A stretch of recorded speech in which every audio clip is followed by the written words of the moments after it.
আনন্দপুরের দিকেই নজর রাখা যাক, যেখানে বিধ্বংসী আগুনে মৃত্যু মিছিল। গোটা আনন্দপুরের এই গুদাম, এই চত্বরটা বলা যায় যে মৃত্যুপুরীতে পরিণত হয়েছে।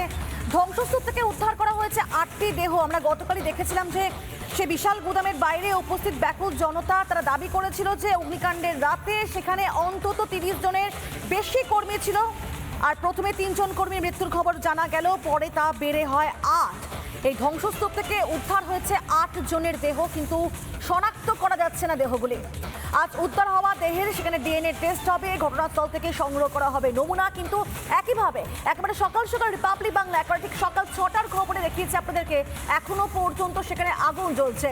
এখনো পর্যন্ত আগুন দেখা যাচ্ছে। দুটো ছবি আপনাদের সামনে, যেভাবে পুড়ে ছাই গোটা গোডাউন, কারণ প্রচুর দাহ্য বস্তু সেখানে ছিল এবং তার নিমেষের মধ্যে একটা ভয়ঙ্কর রূপ নিয়ে নেয়। এই মুহূর্তে দুই প্রতিনিধি আমার সঙ্গে রয়েছেন, সৈকত এবং প্রিয়াঙ্কা। সৈকত, একেবারে বলা যায় রাত কেটে ভোর হলো, ভোর কেটে একেবারে সকাল, এখনো পর্যন্ত অগ্নিগ্রাসে রয়েছে আনন্দপুরের গোডাউন। কি ছবি এখন?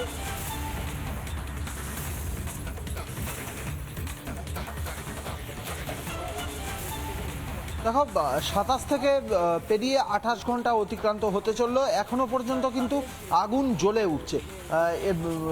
ঠিক সকাল 6টার সময় দেখিয়েছিলাম যেখানে আগুন জ্বলছে তার পাশের গোডাউনের তার পাশের অংশে এবার আগুন জ্বলে উঠছে। এগুলো কিন্তু পকেট ফায়ার, আক্ষরিক অর্থে পকেট ফায়ার বললেও এই আগুন কিন্তু অনেক বড় হচ্ছে মাঝে মধ্যে, যার জন্যে কিন্তু দমকল কর্মীরা এখনো পর্যন্ত নিয়ন্ত্রণে আনতে পারছেন না, সেটাই পরিষ্কার দেখা যাচ্ছে। সকাল 6টার সময় যেখানে আগুন লেগেছিল কারখানার মূল অংশে, যেখানে আগুন লেগেছিল কারখানার পরের অংশে, কারখানার পাশের অংশে এবার আগুন লেগে গেছে, অর্থাৎ পকেট ফায়ার রয়েছে। অর্থাৎ এত বিপুল পরিমাণে জিনিসপত্র এখানে রয়েছে, এই ডেকোরেটিং সামগ্রী, অন্যদিকে আরও বিভিন্ন ধরনের সামগ্রী। একটি মোমো প্রস্তুতকারক সংস্থার যে গোডাউন, সেই মোমো প্রস্তুতকারক সংস্থার গোডাউনের বিপুল পরিমাণ সামগ্রী, তার মধ্যে অতি দাহ্য বস্তু, হাইলি ইনফ্লেমেবল জিনিসপত্র প্রচুর পরিমাণে এখানে রয়েছে, যার ফলেই কিন্তু বিভিন্ন জায়গা থেকে, কারখানার বিভিন্ন অংশ থেকে মাঝে মধ্যেই আগুন জ্বলে উঠছে, ধোঁয়া বেরিয়ে রয়েছে, আগুন জ্বলে উঠছে। পরিস্থিতি এখনো পর্যন্ত নিয়ন্ত্রণে আসেনি। রিসেন্ট যে জায়গাটা থেকে কিছুক্ষণ আগে এখনো পর্যন্ত দেখো, সেখান থেকে এখনো পর্যন্ত আগুন জ্বলছে। দমকল কর্মীরা চেষ্টা করছেন, কিন্তু কন্ট্রোলে আনা যাচ্ছে না, কন্ট্রোলে আনা সম্ভব হচ্ছে না। তার কারণ এত বিপুল পরিমাণে জিনিসপত্র সেখানে রয়েছে, এত বিপুল পরিমাণে জিনিস সেখানে রয়েছে, তার কোন অংশ থেকে, কোন জায়গা থেকে কখন ধোঁয়া বেরিয়ে আসবে বা আগুন জ্বলে উঠবে, সেটা কিন্তু একেবারেই অনুমানের বাইরে। 2 থেকে 3 থেকে 4টে দমকলের ইঞ্জিন এখনো পর্যন্ত ঘটনাস্থলে রয়েছে, কিন্তু এই কারখানাটা এত বিরাট অংশ জুড়ে, এত বিশাল অংশ জুড়ে এই কারখানাটা রয়েছে, এবং কারখানার যে এই গোডাউনের জিনিসপত্র ছাড়াও এই গোডাউনের যে স্ট্রাকচার, সেই স্ট্রাকচারগুলিও গরম হয়ে রয়েছে, যার ফলেই কিন্তু বিভিন্ন জায়গা থেকে ধোঁয়া এবং আগুন বেরিয়ে আসছে।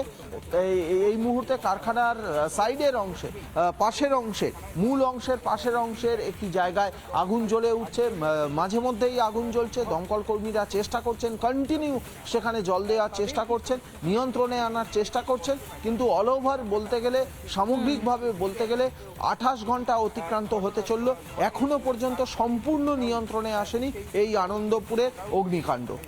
একেবারে এতগুলো ঘন্টা পার, রাত পেরিয়ে ভোর, ভোর পেরিয়ে সকাল, কিন্তু এখনো পর্যন্ত দেখতে পাচ্ছি আমরা অগ্নিগ্রাসে রয়েছে আনন্দপুর।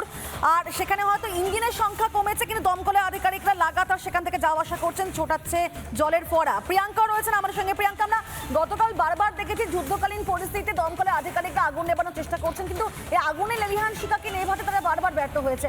তুমি এই মুহূর্তে যেখানে রয়েছে সেখানকার ছবিটা কি দেখতে পাচ্ছ?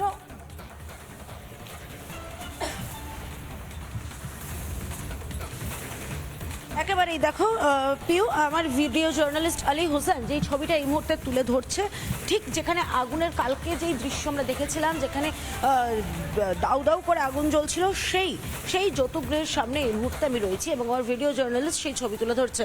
যারা দমকল কর্মী রয়েছেন তারা এখনো পর্যন্ত জল দিচ্ছেন, জল দেওয়ার কাজ করছেন, যাতে কোনোভাবে কোনো পকেট ফায়ার যদি থেকে থাকে সেই পকেট ফায়ার যাতে কোনোভাবে আর ছড়িয়ে না পড়তে পারে।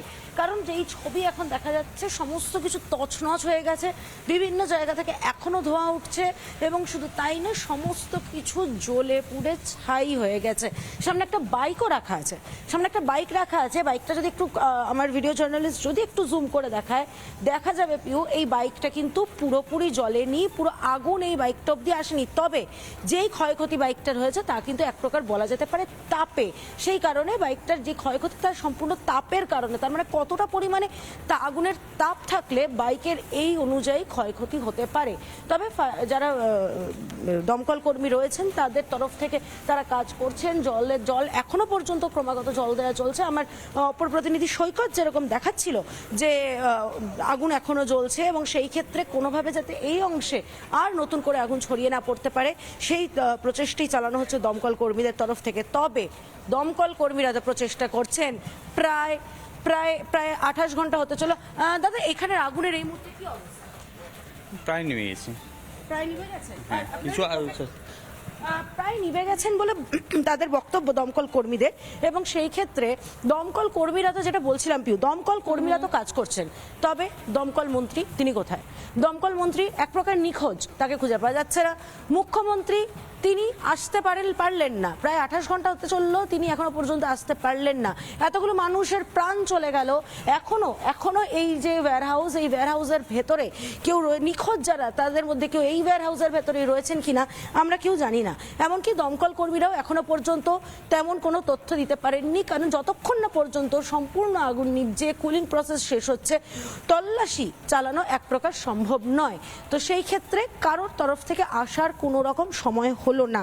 তবে আজ তারা আসেন কিনা, দমকল মন্ত্রীর আজকে দেখা পাওয়া যায় কিনা, সেদিকে শুধু আমরা নয়, তাকিয়ে আছে স্বজন হারারা, যারা এখনো পর্যন্ত তাদের পরিবারের লোকজনকে খুঁজে পায়নি তারাও। পিউ, একেবারে প্রিয়াঙ্কা, সাধারণতন্ত্র দিবসের দিনকে আমরা দেখলাম যে রাজ্য সরকারের কাছে সস্তা হয়ে গেল সাধারণ মানুষের জীবন, আর তার জন্য এখনো পর্যন্ত যাবার তারা সময় পেলেন না। সেখানে মমতা বন্দ্যোপাধ্যায় অন্যজনকে বাঁচানোর জন্য বা কিছু ফাইল উদ্ধারের জন্য যেতে পারেন, কিন্তু এই পরিবারের পাশে এখনো পর্যন্ত যাওয়ার তার বা দমকল মন্ত্রীর সময় হয়নি। নিখোঁজের ভাই কি জানিয়েছেন একবার শোনাই আপনাকে। নানা ধরনের কন্টেন্ট দেখার জন্য লাইক করুন, শেয়ার করুন আমাদের ফেসবুক পেজ, সাবস্ক্রাইব করুন আমাদের ইউটিউব চ্যানেল। পাশাপাশি অন্যান্য ব্রেকিং নিউজের জন্য অবশ্যই চোখ রাখুন রিপাবলিক বাংলায়।